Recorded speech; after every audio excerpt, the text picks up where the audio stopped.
अहमदु व नसल्ली अला रसूलिल करीम अम्मा बाद फ़अऊज़ु बिल्लाहि मिनश शैतानिर रजीम बिस्मिल्लाहिर रहमानिर रहीम अस्सलामु अलैकुम व रहमतुल्लाहि व बरकातुहू।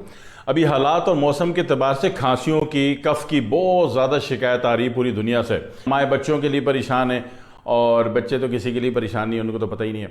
और बाकी फिर बड़े बुज़ुर्गों का भी मसला है, तो बुज़ुर्गों का भी मसला है और छोटे बच्चों का भी मसला है। और आज के कल की चूँकि नई नस्ल जो है बहुत ज़्यादा नाजुक है, हसास है, सेंसिटिव है। पता नहीं 5G का वर्जन है, कौन सा वर्जन चल रही है, ये भी बहुत ज़्यादा हसास हो गई है। इसको पोल्यूशन एलर्जी बहुत हो गई है, ठीक है। तो ये सारे मसले खांसी के, एलर्जी फेफड़े की हो, गले की हो, नाक की हो, ये सारे मसले फौरी तौर पर आपके इल्म में होने चाहिए कि आपने कैसे निपटाने हैं। पर वक्त से पहले तैयारी करो तो इंशाल्लाह परेशान नहीं होगे, घर से नहीं भागोगे, इमरजेंसी में नहीं जाओगे, बेकार के खर्चे नहीं कराओगे। तो पहले तो खांसी को समझ लो कि खांसी की 3 किस्में तो नॉर्मली होती हैं। एक खांसी जो है वो बलगम वाली यानी आसाबी खांसी है, बलगम वाली। एक खांसी जो है वो खुशक खांसी है। 2 बातें हो गई। तो उसके बाद 2 बातें और देखनी है। 2 बातें ये देखनी है कि खांसी जो है वो फेफड़े से, सीने से हो रही है, गले से हो रही है। जनाब अली, होती है गले की खराश और पी रहे हैं आप फेफड़े की दवा, तो खांसी जाएगी? कभी भी नहीं जाएगी। इसी तरह हो रही है जनाब अली फेफड़े से खांसी और आप गले का इलाज कर रहे बैठ रहे हैं एलर्जी मान के, तो भी नहीं जाएगी। इसी तरह अब जब फेफड़े और सीने की बात आ गई तो वहां आपने फैसला करना है कि भाई खांसी जो है खुश्क वाली है, बलगम वाली है। तो ये 4 हालतें और 3 कंडीशन जो है इनको आपने जहन में रखना है, 4 मजीद कंडीशन के साथ, ठीक है। इसमें करना क्या है, सबसे पहले खांसी का जनरल इलाज जो है, जनरल, ये जो गले, हलक और फेफड़े के दोनों सेक्टर को निपटा देता है। सबसे पहले तो ये वेपन चला दें।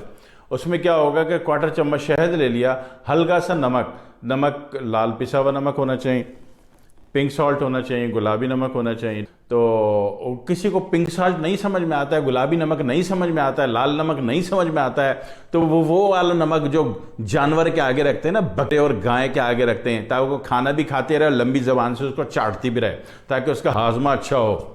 हाजमा अच्छा होगा तो ज़्यादा खाएगी ना कचरा, ज़्यादा कचरा खाएगी तो मोटी जानदार होगी, तब मार्केट में अच्छे दाम मिलेंगे ना उसके। तो इसलिए इतना बड़ा जो नमक रखा जाता है ना जनाब अली, लाल, भाई वही लाल नमक होता है जो जानवर के आगे रखा जाता है। जी, जानवर ही तो सही खा रहा है, इंसान क्या कर रहा है, कचरा।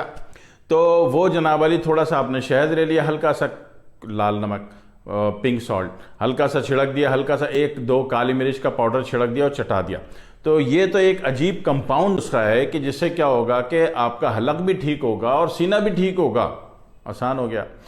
दूसरी बात यह है कि अगर आप खांसी बलगम वाली है, सही है, बलगम वाली, तो उसमें एक काम कर दीजिए कि 1 लहसुन की जौ उबाल दीजिए, उबाल के जनाब वाली 1 कप पानी में, पानी आधा हो जाए, छान के पिला दीजिए, सही है। उसमें चाहें तो थोड़ा सा गुड़ और शहद, हालात के एतबार से, बंदे को शुगर ना हो तो उसको मिला सकते हैं। शुगर वाले को और बीपी वाले को थोड़ा सा देखना होता है, अगर हाई बीपी है तो उसको गुड़ नहीं मिलाएंगे, सही।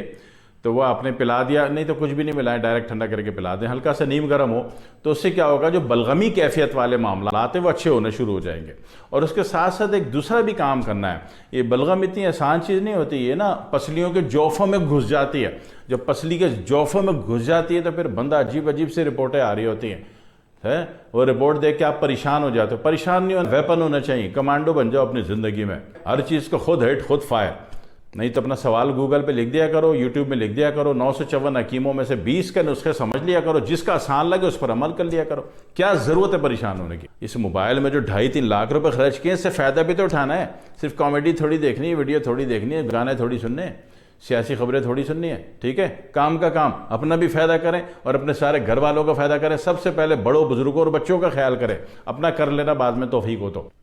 दूसरी बात है कि ये आपने जनाब अली शहद और वो वाला कर दिया, शहद और नमक और काली मिर्च पाउडर वाला का। दूसरा आपने देखा कि बलगमी कैफियत ज़्यादा थी तो आपने क्या किया कि लहसुन का जुशांदा पिला। और खुश्की वाली कैफियत अगर ज़्यादा थी, खुश्की वाली कैफियत, खांसी जो वो खुशक है, कहाँ की, सीने की बात कर रहा हूँ, अभी मैं यहाँ पे नहीं बात कर रहा। खांसी अगर खुशक है तो ऐसी सूरत में सिर्फ अदरक का जुशांदा बेहतरीन काम कर देता है। 1 इंच अदरक ले ली, बड़ों और बालिग के अतबार से, बुजुर्गों के अतबार से, अगर बंदे को हाई बीपी ना हो तो 1 इंच अदरक का जुशांदा बनाया, कुचल के उसको 1 कप पानी में पकाया, पानी आधा हो गया, और फिर उसकी शुगर का लिहाज करते हुए उसमें गुड़ या शहद मिला दिया और पिला दिया। तो उससे खुशक वाली खांसी भी ख़त्म हो जाती है। दूसरी बात यह है कि खुशक वाली खांसी एक तरीका और भी है कि ख़त्म हो सकती है। एक बड़ा चम्मच तुख्म मलंगा, वो एक गिलास पानी में हल करें, पानी सादा हो ठंडा ना हो, उसमें पिला दें, उससे खुशक वाली खांसी भी, ड्राई कफ जो है वो भी बैठ जाती है, ख़त्म हो जाती है। अब आ जाए गले के ऊपर।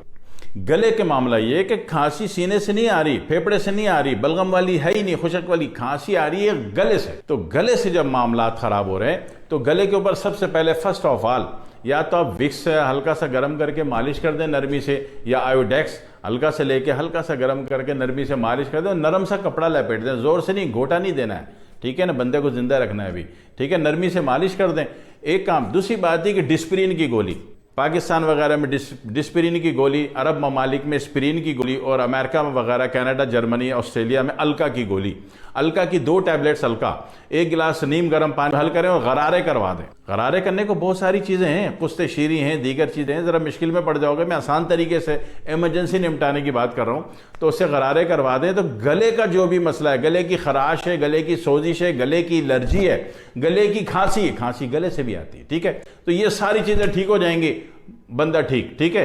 तो अपने बुजुर्गों को, बड़ों को, अपने बच्चों को नजर में रखिए, वॉच कीजिए, इनको मॉनिटर कीजिए, बर वक्त कार्रवाई डालें, इनको सही करें, नहीं तो लंबी लाइन लग रही होगी, टेस्ट हो रहे होंगे और ठीक ठाक पैसे ठुक रहे होंगे, होगा वही जो मैं बता रहा हूं। तो घर में खुद कर सकते हैं आप, अपने पांव पे खड़े हो जाओ, शाबाश, और जब खड़े हो जाओ, बुजुर्ग अच्छे हो जाएं, आपके बच्चे अच्छे हो जाएं, आप अच्छे हो ना हो, बुजुर्गों को अच्छा करना है, बच्चों को अच्छा करना है, सही है।